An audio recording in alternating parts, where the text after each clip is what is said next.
Hello everybody, Rob DeMarcus here, and this is the day 2 of Muscle Principles mini course on bodybuilding.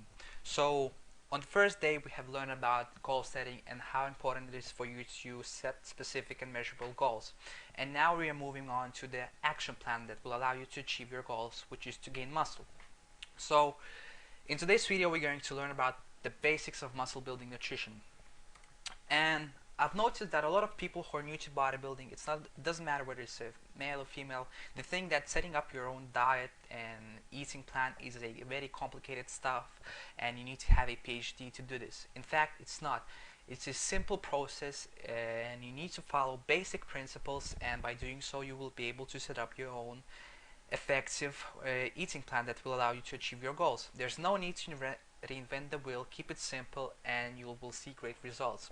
So the problem is too many people think that bodybuilding is all about training and supplements and steroids, but in fact diet plays a huge role in this sport, and about 50 to 70% of the results that you experience in the gym come from diet. So thousands of newbies spend hundreds, if not thousands of dollars on various gainers, creatine, nitric oxide supplements and other crap. Well, supplements are good. It's a good thing, which is very effective, and supplements can give you the edge, but only if you have a good and strong and solid foundations, which is a good eating plan and good workout plan. If you haven't got a good eating plan, if you don't supply your body with all the required building materials, and if you haven't got a good training plan, then you will be literally wasting your money. So a lot of newbies fail to understand that in order to make your body grow, you need to provide it with more energy. Simple. The same applies to fat loss. If you want to lose fat, you need to provide your body with more energy than you actually use. There's no need to reinvent the wheel. Just keep it simple. I know it sounds too simple, but most of the time what sounds simple works. So keep it simple. Don't look for advanced eating plans and so on, because you don't need that. So the only source for your energy for your body, the only source for your the only source of energy for your body is calories. And so many people think that, oh, it's bullshit, not calories. There's some other secret recipe or secret food that will make you big.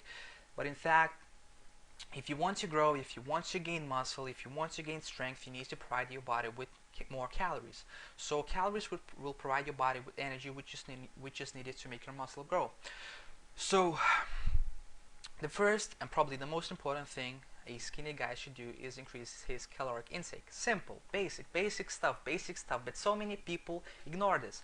So stop looking, if you're a skinny guy, if you're trying to gain muscle, stop looking for secret diets, secret recipes, and books on dieting which contain these advanced and complex eating plans, because you don't need them.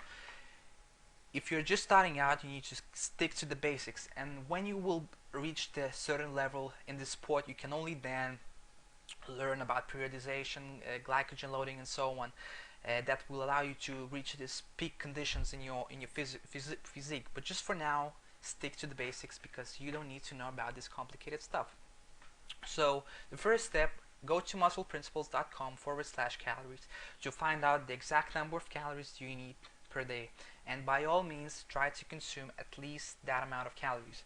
And it is also important to note that in order to gain high quality lean muscle mass, you need to gather your calories from foods that actually contain high quality calories.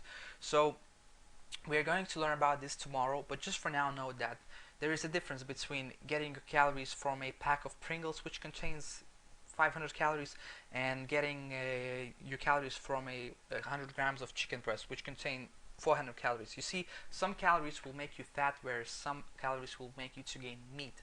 So this is the basic principles. So once you will figure out how many calories do you need, stick to the number and track your progress.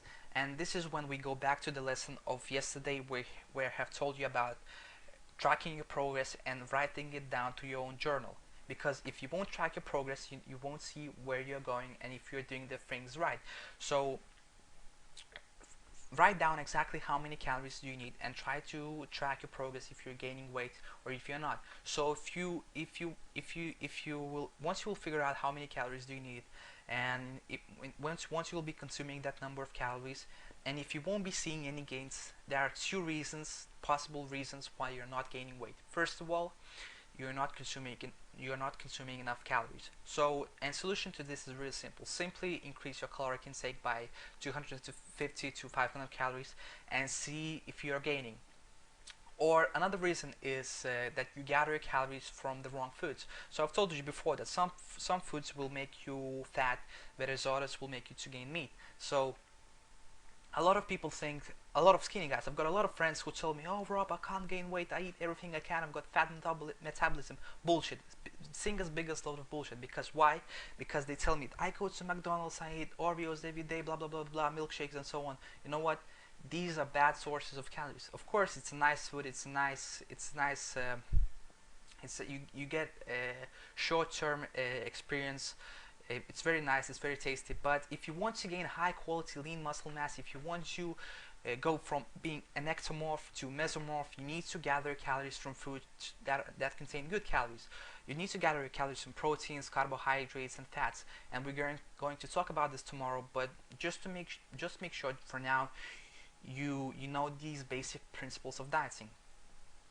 So tomorrow we will learn about the 40-40-20 principle, and this is the perfect nutrient ratio for beginners. I'm not saying this is good stuff for an advanced trainee who has been training for 2 or 3 years, but if you're just starting out, if you haven't trained for more than 6 months, this will work perfectly for you, because this principle will allow your body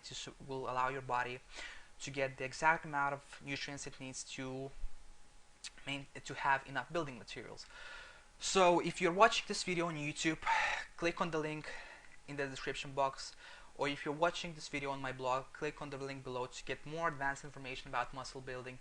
But just for now, if you have watched this video, make sure you write down the key ideas, key concepts, and figure out how you will apply these ideas to your own bodybuilding regime. So just for now, thanks for watching, and I'll see you tomorrow, and get bigger.